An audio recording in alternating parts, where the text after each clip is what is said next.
আজিৰ ভাওনা আছে 8 মাইলত আৰু আহি পাই গ'লোহি অলৰেডি এফালে মেকআপ আৰম্ভ হৈ গৈছে এফালে পুৰা মেকআপ চলি আছে আৰু মই বহি আছোঁ চাই থাকিব ভিডিঅ'টো শেষলৈকে কেনেকৈ কি কৰোঁ দেখুৱাই যাম যিমানখিনি পাৰোঁ গতিকে চাই থাকিব ভিডিঅ'টো শেষলৈকে আৰু যদি ভিডিঅ'টো ভাল পায় লাইক কমেণ্ট আৰু শ্বেয়াৰ কৰিবলৈ একেবাৰে নাপাহৰিব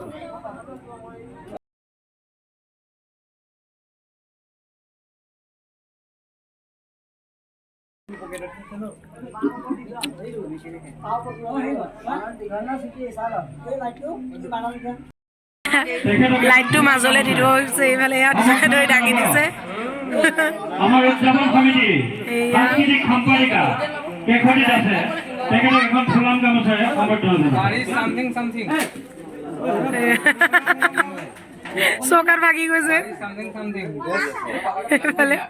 লাইট মাজত দিছেহি এইফালে মেকআপ চলি আছে এইফালে ওপৰৰ পৰা বৰষুণো পৰিছে এইফালে এয়া শ্ৰীমতী কেখনিত সাংস্কৃতিক সম্পাদিকা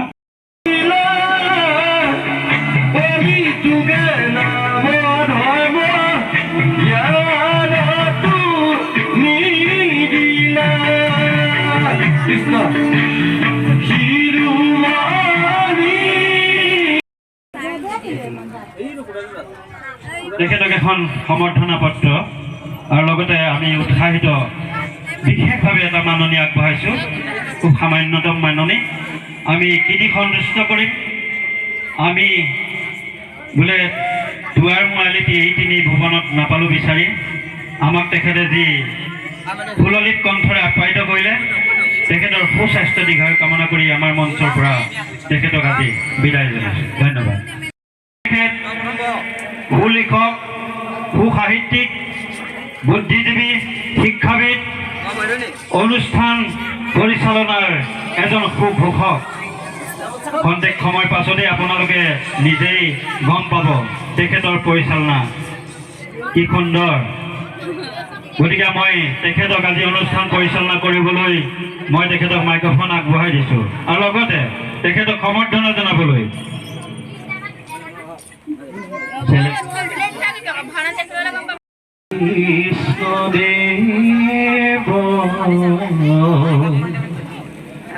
তোমাৰ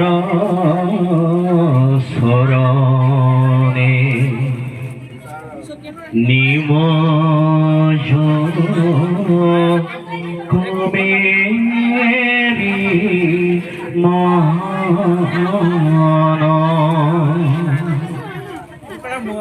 তুমি মোৰ নাথ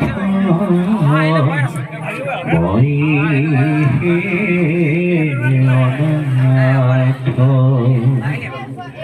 জানিয়া লৈলো শৰণ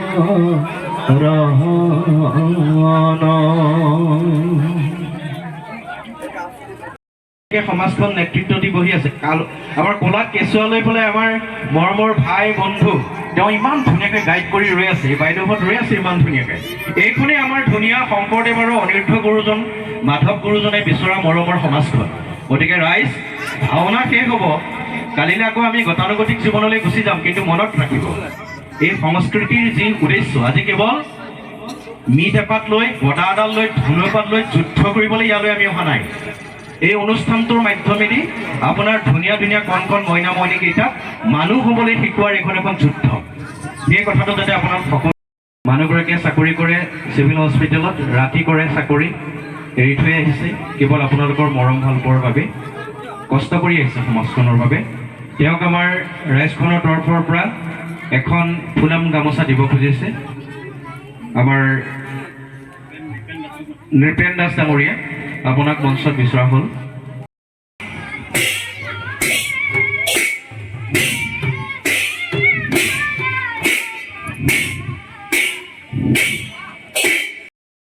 ফাইনেলি মানে ৰৈ মেকআপত বহিছোঁ আৰু আজি মোৰ মেকআপ কৰিছে এইজনে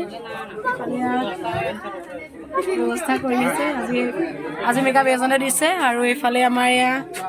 ধৃতৰাষ্ট্ৰ সাজু হৈ আছে মেকআপ চলি আছে আৰু আজি গজকেটো বগা গজকেটো হ'ব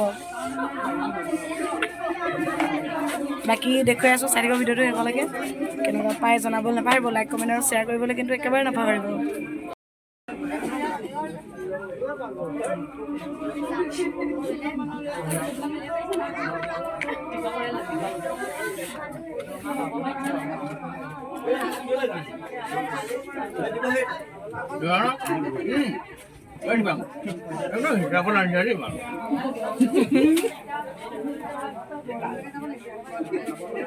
এইফালে পাউডাৰ খতম, শেষৰজন ন অন্ধ নহয় নেদেখে, মাৰি দিয়ক ন চমু অন্ধ নহয় নেদেখো চাগে মানে সেইটো আছে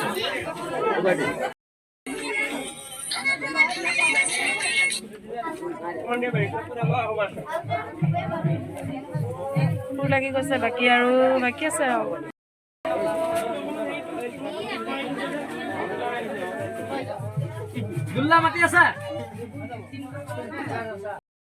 ফাইনেলি মেকআপ হৈ গ'ল আৰু কেনেকুৱা লাগিছে জনাবলৈ নাপাহৰিব। মোৰ বেয়া দেখা নাই, কেনেকুৱা হৈছে জনাবলৈ নাপাহৰিব। মেকআপটো মই বেয়া পোৱা নাই বাৰু। বাকী দেখুৱাই আছোঁ, ড্ৰেছটো পিন্ধ তাৰপিছত আকৌ দেখুৱাই আছোঁ। এই লাগি গৈছে, বাকী দেখুৱাই আছোঁ আকৌ।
ইয়াৰ এটা উচিত সমাধান বিচাৰিবই লাগিব। যাওঁ সেই বিষয়বোৰ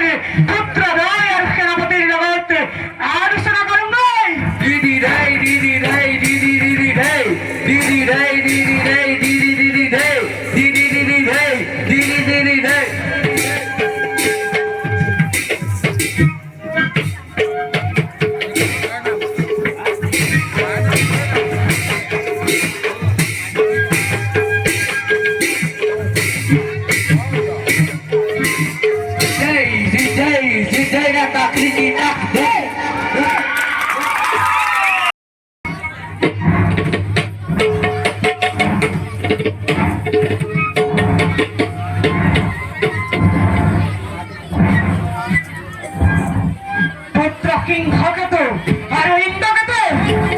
সেনাপতি আমাৰ ৰাজ্যৰ অশান্তিৰ কাৰণে কিবা নিৰ্ণয় কৰিব পাৰিলানে?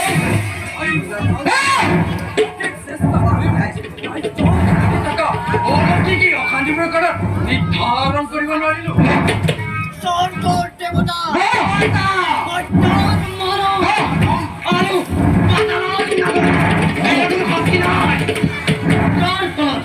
আমাৰ ৰাজ্যত অবিৰতভাৱে অৱদান দিব লাগিছিল। আমি সৈন্যসকলক লগত লৈ ৰাজ্যৰ চল বিশেষ একো উত্থাপন কৰিব নোৱাৰিম। আৰু তুমি এই ক্ষেত্ৰত আপোনালোকে একো সহায় কৰিব নোৱাৰিলে পেটটি দে অশান্তিৰ কাৰণ বিচাৰি যেতিয়া তোলৈ দেখে গৈছো তেতিয়া নতুন নতুন অশান্তিৰ অভিজ্ঞতা লাভ কৰিছো কোৰবাত হত্যা দুই লাগিছে পেটটি ওলা মৃত্যুদের বিষয় প্রবল মহামারীয়ে হাজার হাজার পদার মৃত্যু ঘটাইছে আর কোনটা কি গতিব লাগিছে পেটটি দিন নোৱাৰে নোৱাৰে নোৱাৰে কোনো নোৱাৰে শ্ৰেষ্ঠ পুত্ৰই নোৱাৰে কনিষ্ঠ পুত্ৰই নোৱাৰে তেন্তে পাৰিব কোনে ইয়াৰ এটা উচিত সমাধান মই বিচাৰিব লাগিব প্ৰয়োজন হলে সাৰ্ব মাত্ৰ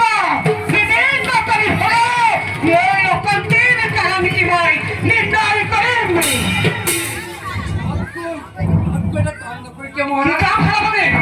দেৱাদেৱ মহাদেৱক সন্তুষ্ট কৰি ৰাজ্যৰ অশান্তিকৰণ জানিলাতেই ভাল হ'ব মই তাতে যদি কেতিয়াবা ত্ৰিভুৱন বিজয় কৰিব লগা হয় আৰু সেই সময়লৈকে ইন্দ্ৰকেতু জানো বহি থাকিব ব্যক্তিৰে উত্তম পৰামৰ্শ তোমালোকৰ মই আজি মোৰ পিতৃ দেৱাদিদেৱ মহাদেৱৰ কাষলৈ এবাৰ জানি ল'ম কোনে কোনে কোনে কবকটোৰ ৰাজ্য আক্ৰমণ কৰিছে ভিতৰে ভিতৰে তাৰ পাছত চিনেম ভালদৰে কোন সেই পাপী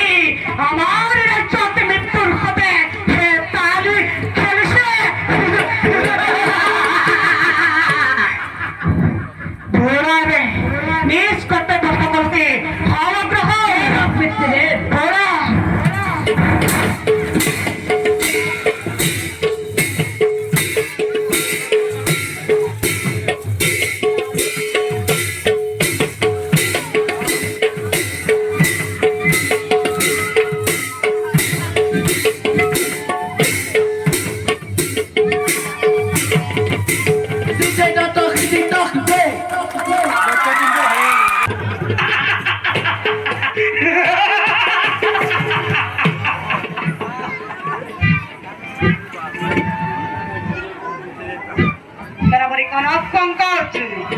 আৰু পুত্ৰদয় মোৰ ৰাজ্যৰ অশান্তিৰ কাৰণ বিচাৰি পাইছো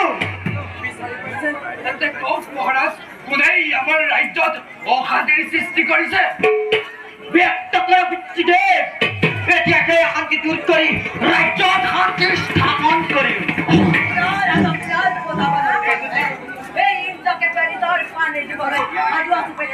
এইবোৰৰ একো লোহে প্ৰয়োজন ইয়াত মাথো মোৰ এটা আদেশৰহে প্ৰয়োজন সেই আদেশৰ কাৰণে অপচয় কৰিব নালাগে মহাৰাজ সময়ৰ অপচয়ে প্ৰতিপক্ষত শক্তিহে বৃদ্ধি কৰিব দেৱাদিদেৱ মহাদেৱে কৈছে মোৰ ৰাজ্যৰ অশান্তিৰ কাৰণ মোৰ নপুংসক পুত্ৰ চন্দ্ৰকেতু আৰু তাক জন্ম দিয়া মাতৃ প্ৰভাৱতী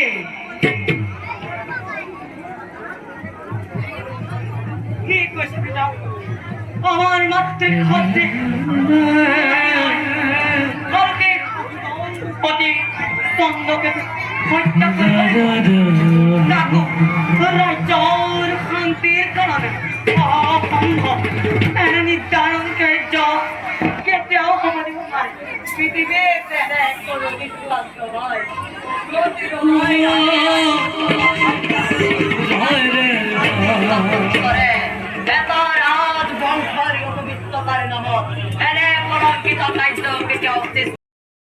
কাৰণ বিচাৰি ত্ৰিভুৱন মই কৰিলো চালাচ আৰু এতিয়া যেতিয়া নিজ পত্নী পুত্ৰক দুখীৰ আসনত বহুৱাব লগা হ'ল এতিয়া কি মই মনে মনে বহি থাকিম এই নেকি তোমালোকৰ পৰামৰ্শ দিলে ৰাজন্তপুৰত সকলোকে শাস্তি দিব লাগিব গতিকে আপোনাৰ সিদ্ধান্ত সলনি কৰক কিন্তু মহিয়া আৰু চন্দ্ৰকেতুৰ দোষ কি পিতৃৰে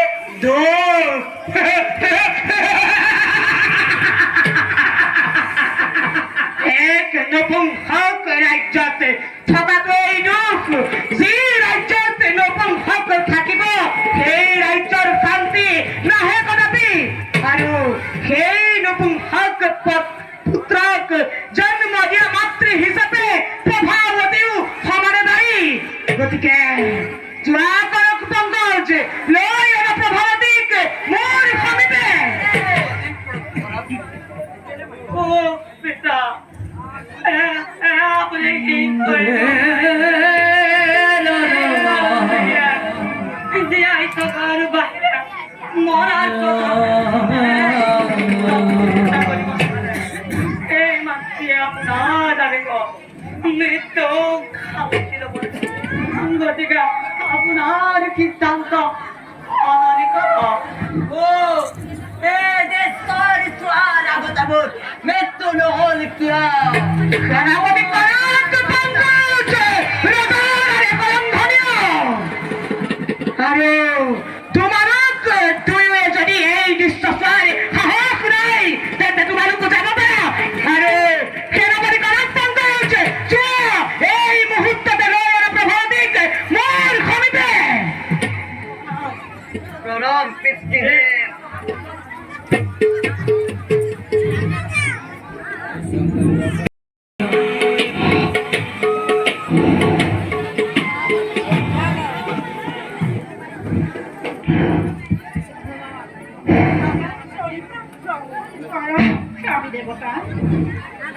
প্ৰভাৱতী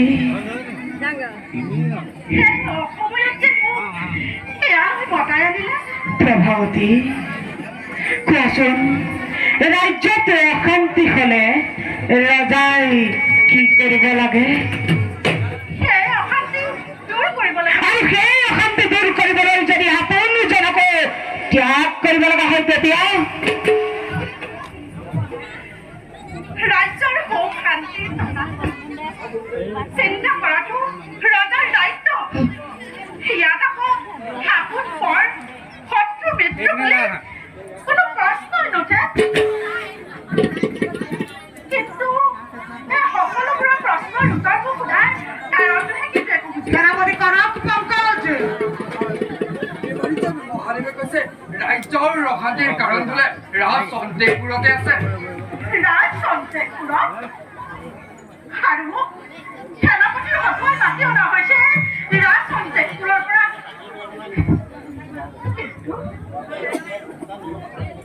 ইয়াৰ অৰ্থ এয়ে নেকি যে ৰাজ সন্দেহপুৰৰ পৰা মাতি অনা ইয়াৰ কেৱল মোৰ বাবেহে এই অশান্তি প্ৰভাৱতী তুমি বৰ চতুৰ প্ৰভাৱতী যি কথা মই ব্যক্ত কৰিব লাগিছিল সেই কথা তুমি নিজেই ব্যক্ত কৰিলা নহয় নহয় মহাৰাজ মহাৰাজ সেয়া যে মই কি বুজিছো সেয়া সঁচাকৈ সঁচা অতি সঁচা মহাদেৱে মোক নিজেই কৈছে ৰাজ্যৰ অশান্তিৰ কাৰণ তোমাৰ নপুংসক পুত্ৰ আৰু তুমি মই কৰিলো কি যি নপুংসক পুত্ৰক জন্ম দি লালন পালন কৰি ইমান ডাঙৰ কৰিলা আৰু তুমি মোক সুধিছা তোমাৰ দুখ কি সেই ৰাজ সন্দেহপুৰত আপোনাক সেৱা কৰাৰ বাহিৰে মইতো প্ৰভাৱতী তুমি আৰু তোমাৰ পুত্ৰৰ বাবেই মোৰ ৰাজ্যত যত চব অশান্তি গতিকে তোমাক আৰু তাক তাক আৰু মোক কি কৰিব তাক আৰু তোমাক এই ধৰণীৰ পৰা বিদায়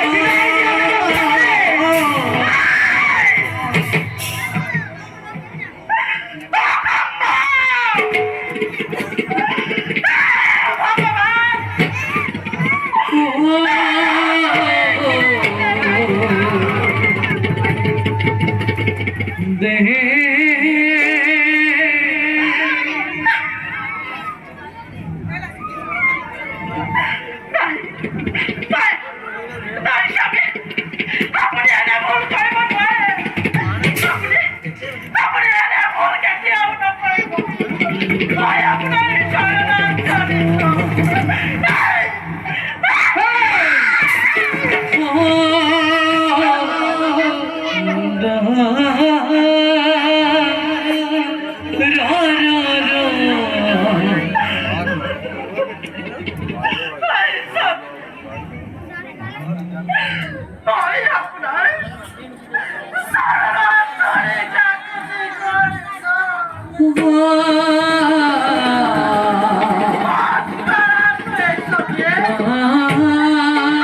নহ'লে মই ৰাজ আজ্ঞাৰ পালনৰ বাবে বল প্ৰয়োগ কৰিবলৈ বাধ্য ৰবা চোৱাৰ আগতে এটা কথা কৈ যোৱা তুমি মোক লৈ যোৱাৰ কোনো প্ৰয়োজন নাই মই বাহিৰলৈ যাম শুনক মহাৰাজ যে নবৌ সম্পত্তিক বধ কৰি আপুনি এই ৰাজ্যৰ উপকাৰ কৰিব খুজিছে